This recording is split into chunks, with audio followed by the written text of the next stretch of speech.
Bonjour tout le monde, tellement content que tu aies pu découvrir le handisport hier à Liévin étant guide pour un athlète non-voyant. J'espère que tu as kiffé autant que je kiffe. Bah honnêtement, tu me lances très bien parce que je voulais vous reparler d'hier un peu. En gros, pour ceux qui sont pas au courant, parce que là il y a pas mal de gens qui me disaient oh c'était trop bien hier et tout, et d'autres. Voilà, excuse-moi, parce que je sentais que niveau oreille, vous étiez un peu trop confort. Et d'autres qui me disent, bah, en fait, il s'est passé quoi. En gros, hier, j'étais donc à Liévin avec Xari et avec Rivenzi, entre autres. En gros, c'est un événement EDF avec qui je vais faire pas mal de choses parce qu'ils sont partenaires JOP, donc Paris 2024, quoi, en gros. On va faire pas mal de choses, notamment, ils ont un gros team athlète EDF. J'avais reçu, par exemple, Perrine Lafont à l'époque et un peu de crossover entre athlètes, para-athlètes aussi, puisque c'était un peu ce qui était justement la thématique. On était en gros. Alors Liévin, moi j'y étais allé, c'était le même endroit où on avait tourné une vidéo d'Inox. C'est l'énorme salle indoor. Où la semaine prochaine d'ailleurs, Liévin c'est juste à côté de Lens, en gros, si vous connaissez pas, c'est dans le nord. Il disait, le gars, que c'était le plus gros meeting du monde d'athlétisme indoor. Il disait ça, bon, alors après c'était son meeting à lui, donc forcément ça doit pouvoir jouer peut-être un moment ou un autre. Mais il disait ça devant Arena Stade Couvert de Liévin, ouais. Et non mais en vrai c'est big, hein, je sens que c'est la fierté régionale, le Stade Couvert régional, ouais tout à fait. Non, qui honnêtement est très très big. Et du coup en fait il a pas tort. Ah, il a fait, c'est devant Boston, c'est devant New York et tout. Attention Liévin, hein. On a non élu meilleur meeting du monde en 2022. Ouais tu vois, il nous a dit 2021-2020, donc bref. Mais bref, ça... C'était un peu en lien, mais ça c'est la semaine prochaine, donc pas forcément totalement en lien. En gros, il y avait 200 étudiants de la région, donc tu avais pas mal de gens de Lille, de Lens et tout, d'écoles supérieures, qui en gros venaient participer à la journée pour rencontrer donc du coup les athlètes du team EDF. Il y avait Alain Bernard, il y avait Théo Curin, il y avait Sacha Zoya, ça c'est des noms, Théo Curin j'en avais reçu dans Popcorn, Sacha Zoya avec le Big Nine et tout.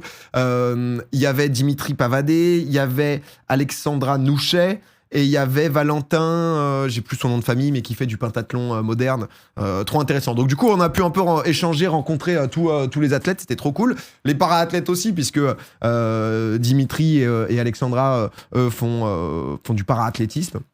Donc c'est des athlètes en situation de handicap. Et en vrai, c'est trop cool parce que moi, c'est des thématiques qui m'intéressent, tu vois. Mais c'est vrai que j'ai assez peu possibilité d'échanger, tu vois. Même assez souvent, c'est ces questions-là de quel terme tu utilises. Ok, on dit sport, est-ce que ça s'utilise encore, etc. J'en connais aucun. Tu connais pas Alain Bernard? Après, c'est, tu vois, typiquement, Valentin, c'est pentathlon moderne. Donc c'est Valentin Bello, exactement. On parle pas assez souvent de handisport. Bah ouais, c'était un peu l'objectif. Et en vrai... c'est bien d'en parler avec des gens qui sont concernés parce que très souvent, les athlètes, genre les para-athlètes, c'est vraiment genre des exemples de résilience. Ils ont tous des trucs de... j'aime bien ce mot, résilience, désormais, mais ça va vraiment bien parce que Dimitri Pavadé, par exemple, il nous a un peu parlé de son histoire et tout. En gros, lui, c'est un Réunionnais. Je crois il est mécano en mode classique, etc. Tu vois, il aime bien le sport, fait beaucoup de muscu. 27 ans, accident de travail.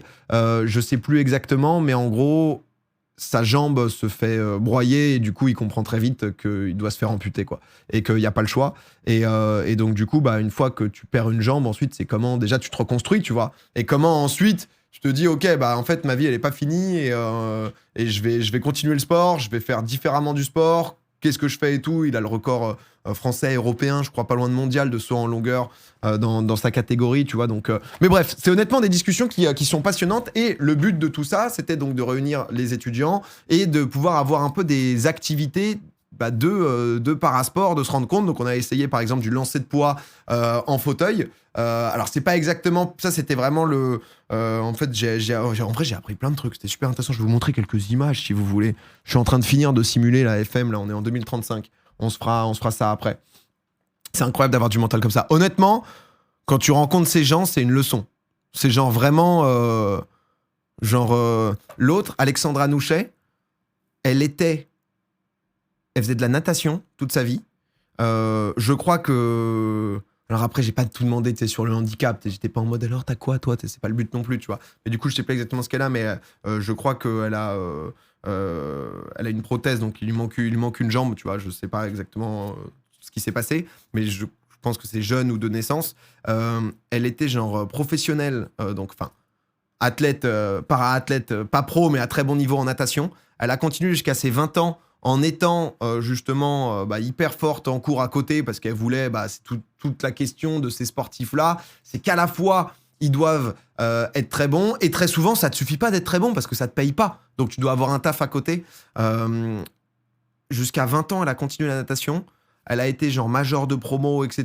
Elle a fini master, major et tout. Après Covid, en fait, et après des déceptions où elle a pas pu se qualifier suite à des quotas, je crois, au JO de Rio, enfin au JP de Rio, du coup, or que c'était une craque en natation, elle a décidé genre de faire un break en 2020. Et en fait, elle s'est dit, en 2019 peut-être, et en 2020, elle est revenue après un an en mode le sport, ça me manque trop, je veux me mettre à l'athlétisme. Et là, genre, elle a le record français et le record européen alors 60 mètres, c'est à l'intérieur, donc de 100 mètres, je crois. Et elle est aussi en saut en longueur. Enfin bref, c'est genre vraiment... et tu sens que c'est genre une bosse, elle est en mode et je suis sorti major de ma promo de master. Enfin bref, c'est honnêtement, c'est trop cool. C'est des bêtes de rencontres. Ça donne souvent des leçons, tu vois. Ça te permet de te rendre compte un peu de la chance que t'as quand t'es valide, parce qu'on se rend pas spécialement compte. Et du coup, c'était le but de la journée, d'essayer. Donc on a fait aussi du 60 mètres. Parce qu'en fait, en indoor, faut savoir, en athlétisme, hein, para ou athlétisme tout court, il faut savoir en fait que tout est... si par exemple tu fais du 100 mètres, en indoor tu fais du 60 mètres, tu vois. Ça c'est juste le fait d'être en intérieur. Et en gros, donc du coup, on a testé par exemple le 60 mètres, donc les yeux bandés, donc t'es totalement aveugle, et t'as un guide qui te dirige. Mais quand t'es valide, quand tu cours, et que t'as pas l'habitude, enfin t'as l'habitude de voir ce qui se passe devant, le lâcher prise que ça demande, etc. est déjà genre monstrueux. J'ai mis quelques stories. J'avais mis ça, justement, c'est la dernière avec Sacha, tu vois. Donc ça, j'avais Sacha Zoya en guide. Donc là, ici, bon, on voit pas hyper bien. Là, il y a Sacha. Là, il y a moi. Là, il y a Xari et Rive. Rive a les yeux bandés. Xari le court. Moi, j'ai rencontré un athlète hors pair. 24 mètres 52 au poids, 8 mètres 99 à la longueur, 5,89 aux 60 mètres. Domingo. Putain, mon Xav. Ça m'a fait plaisir aussi de te voir. Non, mais... bon. la dégaine est miteuse, hein. La dégaine est miteuse, mais c'était trop cool en plus de revoir Sacha et tout, tu vois, donc ça c'est moi. Mais en plus, tu vois, les étudiants, en fait, ils étaient par groupe, il y avait 24 teams différentes, et ils étaient vraiment à fond. Et donc tu vois, c'est genre vraiment... Et là, en plus, lui, il me coachait de fou et tout. La dégaine est négative, hein. Casse! Il me disait, mais en vrai, c'était trop cool. Attends, j'ai plein de vidéos. On a le saut en longueur. Oh bah merde, je suis en installation de... Et là, par exemple, saut en longueur, donc du coup, t'étais avec un bras attaché au corps, tu vois. Donc du coup, le fait de... T'as l'habitude de courir, tu t'aides des deux mains, tu vois. Tu balances avec les deux mains. Quand t'as plus qu'une main, déjà, c'est plus du tout la même vitesse et tout. Il y avait, on dirait Lucas Studio. Ouais, il y avait Lucas Studio aussi. Donc le Xav, il a fumé Rive, frère, c'est sûr. Mais déjà, t'as ça. Moi, après je me suis un peu pété la gueule. Là, je me suis blessé là-dessus. Voilà, on a failli casser du caméraman. Non, mais il s'avère que voilà, il y a blessé encore. On n'ira pas jusqu'à encore blessé. Il y a eu un appui un peu bancal. Je me suis dit, je peux pas me lancer. Il est vrai que depuis, j'ai mal à la cuisse. Mais ceci est habituel. Ceci dangereux là. Non, il y a rien qui allait. J'étais à deux doigts de tomber la tête la première. Je me suis dit, non, faut que je continue. Pauvre Lucie que j'ai failli taper. C'est le diaby du streaming. Non, il n'est pas blessé. Endommagé. C'est quand même très différent. Ah bah ça c'est les différentes personnes si vous voulez. Ça c'est les différentes personnes qui... le Xav qui est là. Le Rive. Valentin Bello, du coup, si je dis pas de bêtises, celui qui fait du pentathlon moderne. Théo Curin que j'avais reçu dans Popcorn. Sacha Zoya, bah vous connaissez le crack 110 mètres haie. Hop, le clin d'œil, bien sûr, le clin d'œil de ringard. Il y a un moment où, si tu veux performer dans la durée, il faut savoir qui t'es et ne pas hésiter. Ne pas hésiter à envoyer du ringardinhos. Voilà, on a un mojo, on va jusqu'au bout dans le mojo, quoi. C'est c'est comme ça. Il y avait Lucas Studio aussi qui était là, du coup, qui a fait une petite vidéo. Ça, c'est Dimitri Pavadé, donc, du coup, que je vous disais, qui est trop cool, c'est un showman. Et Alexandra Nouchet, qui est de la para-athlète dont je vous parlais juste avant. Bon, il y avait Alain Bernard aussi, mais il a dû partir un peu plus tôt. Et sois normal, mec. Vivre pour le public. En même temps, quand ils te mettent la Marseillaise, forcément, tu vis pour la caméra. Tu vois, donc, marathon en T11, une dinguerie. Les premières fois, j'ai flippé, mais tellement bien. Mais sache, est-ce que toi, t'es celui qui court? Parce que j'ai quelqu'un qui me suit, notamment depuis que je fais du running, etc. Et en fait, qui est guide pour un malvoyant. Et en fait, ils font. Genre là, ils visaient le semi-marathon en 1h15, tu vois. C'est des monstres. Hein. Tu vois, c'est vraiment quand même assez ouf. Je suis guide pour un non-voyant. Mais du coup, je sais pas si c'est toi qui m'avais envoyé le message ou pas. Oui, c'est moi. Bah voilà, bah c'est toi du coup. Mais c'est vrai que c'est ouf. Et je sais pas si déjà depuis le marathon, parce qu'il y a quelques personnes qui m'en avaient parlé et tout. Honnêtement, c'est vraiment. Bah, bravo. Bah, bravo, juste, c'est fort. Non, mais du coup, on a essayé plein de trucs, tu vois. Bah, typiquement, course justement de fauteuil, c'est hyper dur. Hein. Tu te rends pas compte à quel point ça te baise les mains, mais à une puissance. Et ça, c'est les fauteuils, en fait, qui servent typiquement en fauteuil. Alors, je pense qu'il y a peut-être des spécificités, mais j'imagine un peu fauteuil basket, tennis fauteuil et tout. Et en fait, du coup, t'as quand même une mobilité où tu peux assez vite tourner, etc. Parce que par exemple, tennis fauteuil, si je dis pas de bêtises, c'est du tennis assez classique, sauf que t'as le droit à 2 rebonds. Pour le tennis, ouais, c'est ça, c'est des trucs qui tournent plutôt bien. Qu'est-ce qu'on a là? Ouah. Oh, ça, c'est Rive qui m'a envoyé ça. Oh là là, le pied d'appui. Oh, l'envol! Ah, je fais pas de ciseaux, je casse pas bien. Bon, ça, juste pour que vous vous rendiez compte, c'est record européen, ça, à peu près, quoi. Donc, j'ai mordu, non, j'ai pas du tout mordu. Est-ce que j'ai mordu? Je mords pas du tout. La ligne blanche, faut être dessus, c'est la ligne rouge. J'ai pas du tout mordu, ça, les gars. Au moins 9 mètres. Ouais, c'était 4,35 m, c'était un peu décevant. Un peu décevant, en vrai, tu vois, donc... Je pense clairement que ce serait moins fatigant et pénible avec des fauteuils motorisés. Non, mais c'est un sport. Enfin, tu peux te balader en fauteuil motorisé, mais... T'arrives pas gainé, mais c'est pas mal. Putain, la réception, elle fait mal aux genoux. Non, ça va, en vrai, comme t'es au sol. Ah oui, il y avait ça aussi. Tu vois, c'est un peu un délire Zwift, mais version... c'est version, justement, bah... le gros départ de Xav. En fait, fauteuil... Tu vois, t'es en VR et tu dois faire, mais les 100 mètres, faire un 100 mètres, ça semble interminable. Oh là là, Sacha, tu craques. Oh là là, Xav qui a pris une pilule, il envoie à Sacha en même temps. Sacha, c'est un compétiteur. Hein. Xav qui arrive.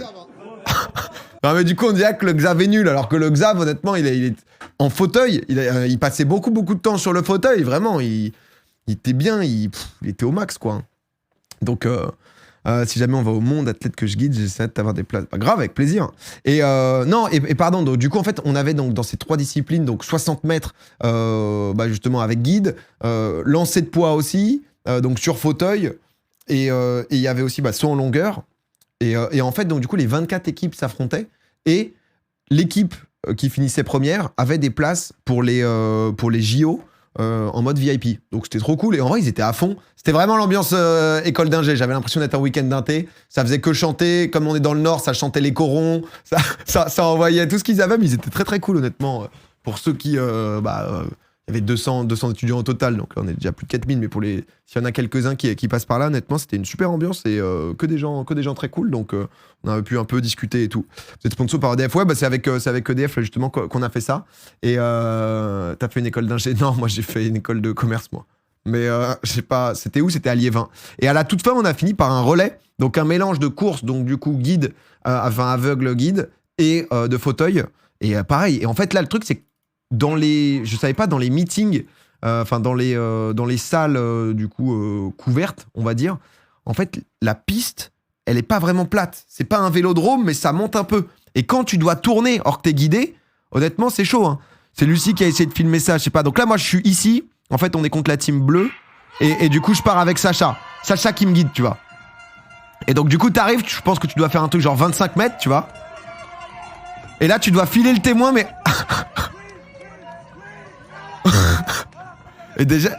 Et ensuite, du coup, ça passait tout le tour. Ça, c'est Alexandra. Alexandra l'a donné. Alexandra qui va passer le témoin pour Xari. Oui, oh là là, petite seconde perdue. Oh, le fast qui donne, Oh, le fast qui vient donner. Sa gueule, là, il y avait Dimitri Pavadé et Valentin Bello. Donc, les deux, je peux te dire qu'ils cavalent. Donc, tu vois, là, ce que vous avez vu, là, par exemple, ça, c'est sa lame. Et c'est impressionnant. Il nous a fait du saut en longueur. Bah, lui, c'est son domaine en plus. Quand il s'envole, mais c'est genre vraiment monstrueux, quoi. Impressionnant. Bon, là, Lucie essaye de... Lucie en galère pour aller filmer. Et là, va y avoir un switch sur Rive. Rive qui est là. Et là, il y a eu cafouillage. Il y a eu cafouillage sur Rive. Rive qui reprend. Rive qui est pas bien. Rive qui change. Rive qui y va. Rive qui bombarde en Rive. Rive qui a pris un peu de retard. Il y a eu un passage de témoin difficile. Théo Curin qui va reprendre. Théo, et Théo Curin, honnêtement, tu sentais que ça allait vite, Théo. Théo, tu sentais que... Envie de le dire, c'est naturel, quoi. Et on perd quand même. On perd quand même. Putain. Docteur Grincheux. On va pas remettre toute la responsabilité sur Rive, mais c'est vrai que certains athlètes ont plus voulu lui parler de la journée après. Donc bon, ça a été énorme. Voilà, il y a eu un avant et un après. Ce moment, ce passage de témoin, c'est... Le crack, il fait du fauteuil sans bras. Ouais. Bah, Théo, en fait, il est quadri-amputé. Donc du coup, il a appris à s'adapter au mieux dans toutes les situations, quoi. Le Xari Venzigate, Xari a été très bon. Non, mais Rive nous a fait un petit 7,60 m au poids en fauteuil. Mais du coup, non, honnêtement, c'était vraiment vraiment une journée hyper intéressante en rencontre et tout. Et c'est un truc, tu vois, que j'ai envie de aussi que ce soit les athlètes ou autres, plus les mettre en lumière. Donc je ferai des petits trucs comme ça de temps à autre. Aussi, tu vois, j'ai envie de pouvoir faire une petite vidéo pour se rendre compte c'est quoi le quotidien d'un para-athlète ou autre. Enfin, il y aura des trucs qui arriveront jusqu'au JO avec EDF notamment. Mais ça va être très très bien. D'ailleurs, tu as vu sur sa lame, son autre jambe touche pas le sol. Sur sa lame. Ah bah oui, forcément. Forcément, quoi. Étant moi-même en fauteuil roulant, je suis de loin l'handisport et les Paralympiques, c'est vraiment un délire, il y a de belles choses à voir. Bah non, mais honnêtement, c'est un plaisir de pouvoir faire retranscrire un peu ce que c'est et tout. C'est vrai que c'est important, tu vois, de le vivre, de se mettre en condition pour pouvoir en parler, quoi. Mais voilà un peu pour hier. Donc une bête de journée fatigante parce qu'on est parti à 5h du mat, on est rentré à 22h là. Mais honnêtement, c'était super en plus avec Xav et Rive, les frérots. Quand un semi en tant que guide, bah en vrai, ça pourrait. Hein.